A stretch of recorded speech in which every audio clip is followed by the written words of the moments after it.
सिंहपुर गाँव में घरे पशि हाणिले दुर्बृत्तों खंडा चोटरे गोटे परिवार बापा माँ और पुओ गुरुतर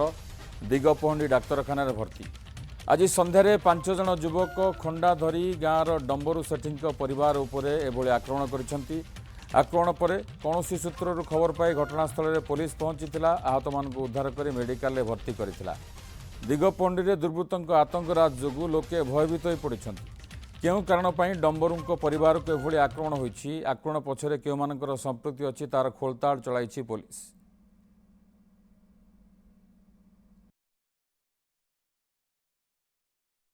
पांच जन आसिले मो ना पचारे डायरेक्ट अटैक कले कि छुरी के खंडा सब धरते मु भयभीत हो ठेंगार धरते भयभीत हो पिटी आरंभ कले तले पड़गली मत चुकुड़ी पड़े मत एकला पिटले मो माँ को पिटिले बाबा को पिटे बाबा मुझे जाननी से भर मुझे जन चिन्हची जे कि राजा रेड्डी कौन कही पिटले पचारे तुम ना कौन मु कहले उग्रेसन सेठी ये पचारे आ पिटिया आरंभ कले कौन तुम कौन काम करछो तुम मु निजे ट्रैक्टर ड्राइवर कौन भाबु जदि कौन टाइम बाड़े जेतेल भाबु मु किछि जाननी। नारायण सेठी जोड़ी होती आम सहित नारायण जे जहाँकर आप प्रतिक्रिया नौले जहाँ को आक्रमण करा से कहते जे से जन को चिन्हिंट एवं सी ना जहाँ कहते राजा बोली कहते तो बर्तमान सुधा कौन सी कारण जना पड़ा कि कौन पाई 5 जन एभली आतंकराज चलाई नरसिंहपुर गाँव में आक्रमण कर पुलिस कौन कहूँ निश्चित विभूति देखंतु वर्तमान दिगपहंडी रे एई गुंडाराज आतंक धीरे धीरे बढ़िबार लागिछि ना एथि अछि पुलिस रो भय ना एथि अछि आईन कानून रो भय। 2 दिन तले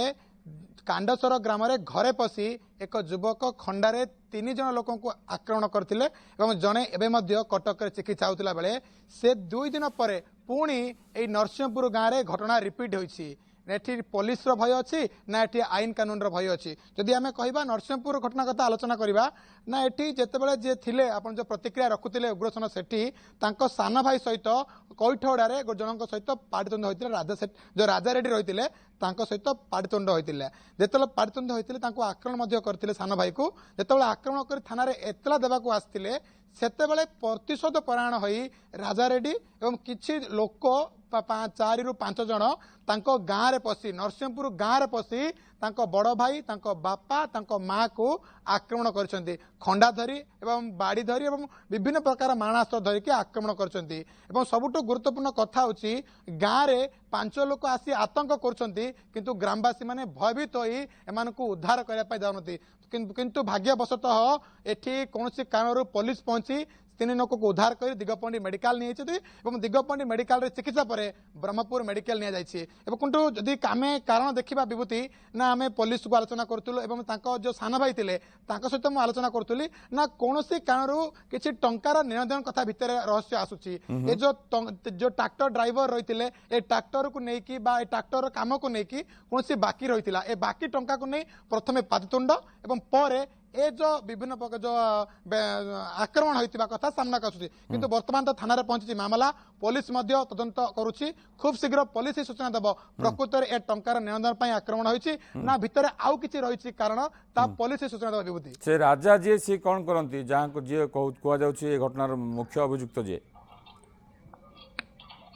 ना से वर्तमान आमे जेतेबेले आमे आलोचना करतुलु बा तांको स्थानीय लोक सहित आलोचना करतुलु जे राजा रेड्डी थिले से किछि छोटिया